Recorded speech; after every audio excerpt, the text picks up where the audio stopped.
Somebody just put a sponge in their fridge, and I'm not even mad about it. TikTok says it keeps fruits and veggies fresh longer. Like, way longer.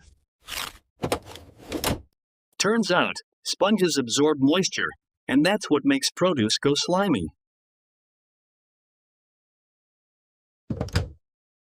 It's not magic. It's science. And maybe a little lazy genius. The best part? You already own the thing.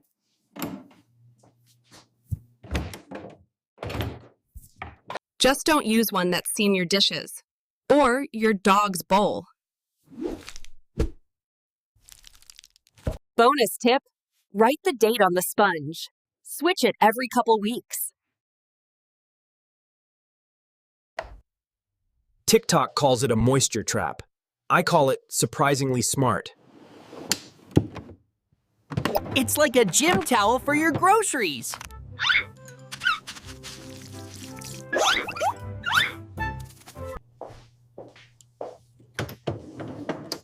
So now I'm putting sponges in places I never thought I would. Next up, a Roomba that folds laundry.